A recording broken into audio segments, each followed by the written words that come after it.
ಅದು 1831 ಜನವರಿ 26 ಬೆಳಗಾವಿ ಜಿಲ್ಲೆಯ ನಂದಗಡದಲ್ಲಿ ಜನಸಾಗರವೇ ಹರಿದು ಬಂದಿತು. ಆದರೆ ಅಲ್ಲಿ ಉತ್ಸವದ ಸಂಭ್ರಮವಿರಲಿಲ್ಲ. ಬದಲಿಗೆ ಸ್ಮಶಾನದ ಮೌನ ಆವರಿಸಿತು. ಪ್ರತಿಯೊಬ್ಬರ ಕಣ್ಣಲ್ಲಿ ನೀರು, ಎದೆಯಲ್ಲಿ ಅಸಹಾಯಕತೆಯ ಆಕ್ರೋಶ. ಯಾಕೆಂದರೆ ಅಂದು ಬ್ರಿಟಿಷ್ ಸಾಮ್ರಾಜ್ಯ ಒಬ್ಬ ಅಪ್ರತಿಮ ದೇಶಭಕ್ತನನ್ನು ಕೆಚ್ಚೆದೆಯ ವೀರನನ್ನು ಸಾವಿರಾರು ಜನರ ಎದುರು ಗಲ್ಲಿಗೇರಿಸಲು ಸಜ್ಜಾಗಿತ್ತು. ಆ ವೀರನ ಕುತ್ತಿಗೆಗೆ ನೇಣು ಬಿಗಿಯುತ್ತಿದ್ದಂತೆ ಬ್ರಿಟಿಷ್ ಅಧಿಕಾರಿಗಳು ಸಮಾಧಾನದ ನಿಟ್ಟುಸಿರು ಬಿಟ್ಟರು. ದೊಡ್ಡ ಕಂಟಕವೊಂದು ದೂರವಾಯಿತು. ಅಮೀರನ ಆಟ ಮುಗಿಯಿತು ಎಂದು ಬೀಗಿದರು. ಆದರೆ ಮೂರ್ಖರಿಗೆ ತಿಳಿದಿರಲಿಲ್ಲ, ರಾಯಣ್ಣನ ಸಾವು ಅಂತ್ಯವಲ್ಲ, ಅದು ಹೊಸದೊಂದು ಯುಗದ ಆರಂಭ.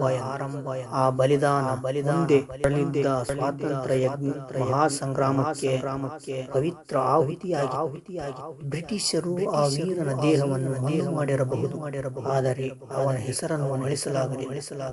ಸಂಗೊಳ್ಳಿ ರಾಯಣ್ಣ ಎಂಬ ಹೆಸರು ಕೇವಲ ಹೆಸರಾಗಿ ಉಳಿಯಲಿಲ್ಲ. ಅದು ಬ್ರಿಟಿಷ್ ಸಾಮ್ರಾಜ್ಯದ ಅಡಿಪಾಯವನ್ನೇ ದಶಕಗಳ ಕಾಲ ನಡುಗಿಸಿದ ಸಿಂಹ ಸ್ವಪ್ನವಾಯಿತು. ಅಷ್ಟಕ್ಕೂ ಯಾರು ಆ ವೀರ? ಕುರುಬ ಸಮಾಜದಲ್ಲಿ ಜನಿಸಿದ ಒಬ್ಬ ಸಾಮಾನ್ಯ ಹುಡುಗ, ಕಿತ್ತೂರು ಸಂಸ್ಥಾನದ ಸೇನಾ ದಂಡನಾಯಕನಾಗಿ ಬೆಳೆದ. ಆ ರಣಕಲಿ ಯಾರು ಅಲ್ಲ, ಕ್ರಾಂತಿವೀರ ಸಂಗೊಳ್ಳಿ ರಾಯಣ್ಣ. ಬನ್ನಿ, ಅಪ್ರತಿಮ ವೀರನ ರೋಚಕ ಕಥೆಯನ್ನು ತಿಳಿಯುವ ಸಮಯ 1798 ಆಗಸ್ಟ್ 15. ಸ್ಥಳ ಬೆಳಗಾವಿ ಜಿಲ್ಲೆಯ ಬೈಲಹೊಂಗಲ ತಾಲೂಕಿನ ಸಂಗೊಳ್ಳಿ ಎಂಬ ಹಳ್ಳಿ. ಈ ಪುಟ್ಟ ಹಳ್ಳಿಯಲ್ಲಿ ಭರಮಪ್ಪ ಎಂಬ ಕೆಂಚವ್ವ ದಂಪತಿಯ ಮಗನಾಗಿ ರಾಯಣ್ಣ ಜನಿಸಿದರು.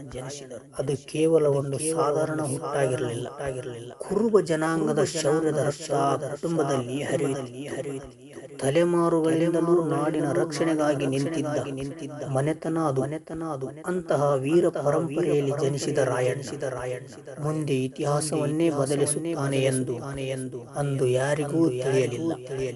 ರಾಯಣ್ಣನ ಧೈರ್ಯ ಆಕಸ್ಮಿಕವಲ್ಲ, ಅದು ಅವನ ರಕ್ತದಲ್ಲೇ ಹರಿಯುತ್ತಿದ್ದ ಬಳುವಳಿ. ಇತಿಹಾಸ ಮತ್ತು ಜನಪದಗಳು ಹೇಳುವಂತೆ ರಾಯಣ್ಣನ ತಾತ ರೋಗಪ್ಪ ವೀರಪ್ಪ ಸಾಧಾರಣ ವ್ಯಕ್ತಿಯಾಗಿರಲಿಲ್ಲ. ಯುದ್ಧ ಭೂಮಿಯಲ್ಲಿ ಅವರು ತೋರುತ್ತಿದ್ದ ಅಪ್ರತಿಮ ಪರಾಕ್ರಮಕ್ಕೆ ಮೆಚ್ಚಿ ಸ್ವತಃ ಕಿತ್ತೂರು ದೇಸಾಯಿಯವರೇ 1000 ಒಂಟೆ ಸರದಾರ ಎಂದು ಬಿರುದು ನೀಡಿ ಗೌರವಿಸಿದರು. ಕೇವಲ ಯುದ್ಧ ಅಷ್ಟೇ ಅಲ್ಲ, ರೋಗಪ್ಪನವರ ಜೊತೆಗೆ ಕತ್ತಿ ಅಷ್ಟೇ ಅಲ್ಲ, ಸಂಜೀವಿನಿಯೂ ಇತ್ತು. ಹೌದು, ಅವರು ಆ ಕಾಲದ ಶ್ರೇಷ್ಠ ಆಯುರ್ವೇದಿಕ ಪಂಡಿತರೂ ಆಗಿದ್ದರು. ಇನ್ನು ರಾಯಣ್ಣನ ತಂದೆ ಭರಮಪ್ಪ, ಇವರೇನು ಸಾಮಾನ್ಯರಲ್ಲ. ಒಮ್ಮೆ ಕಿತ್ತೂರು ಸೀಮೆಯಲ್ಲಿ ಹೆಬ್ಬುಲಿಯೊಂದು ರಾದ್ದಾಂತ ಎಬ್ಬಿಸಿ ಜನರೆಲ್ಲ ಪ್ರಾಣ ಭಯದಲ್ಲಿ ನಡುಗುವಾಗ ಭರಮಪ್ಪನವರು ಯಾರಿಗೂ ಕಾಯದೆ ಏಕಾಂಗಿಯಾಗಿ ಆ ವ್ಯಾಘ್ರನ ಎದುರಿಸಿ ಕೊಂದು ಹಾಕಿದ್ದರು.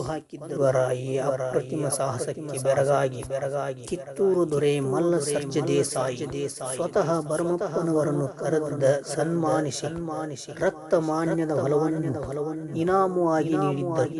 ಹುಲಿ ಕೊಂದ ವೀರನ ಮಗನಾದ ರಾಯಣ್ಣನಿಗೆ ಧೈರ್ಯ ಎನ್ನುವುದು ರಕ್ತದಲ್ಲೇ ಇತ್ತು. ಮನೆಯಲ್ಲಿ ಶೌರ್ಯದ ಕಥೆಗಳು, ಹೊರಗೆ ಗರಡಿಮಣಿಯ ಗಮ್ಮತ್ತು. ಹೀಗೆ ಸಾಹಸ ಮತ್ತು ಸ್ವಾಮಿನಿಷ್ಠೆಯ ವಾತಾವರಣದಲ್ಲಿ ರಾಯಣ್ಣನ ಬಾಲ್ಯ ಅರಳಿತು. ಅಂದಿನ ಕಾಲಕ್ಕೆ ಸಂಗೊಳ್ಳಿಯ ಗರಡಿಮಣಿಯನ್ನು ವೀರರನ್ನು ತಯಾರು ಮಾಡುವ ಕಾರ್ಖಾನೆ ಎಂದಿತ್ತು. ಬೇರೆ ಮಕ್ಕಳಿಗೆ ಮನೆಯ ಅಂಗಳವೇ ಆಟದ ಮೈದಾನವಾಗಿದ್ದರೆ ಬಾಲಕ ರಾಯಣ್ಣನಿಗೆ ಗರಡಿಮಣಿಯ ಕೆಂಪು ಮಣ್ಣವೇ ಪ್ರಪಂಚವಾಗಿತ್ತು. ಅಲ್ಲಿನ ತಾಲೀಮು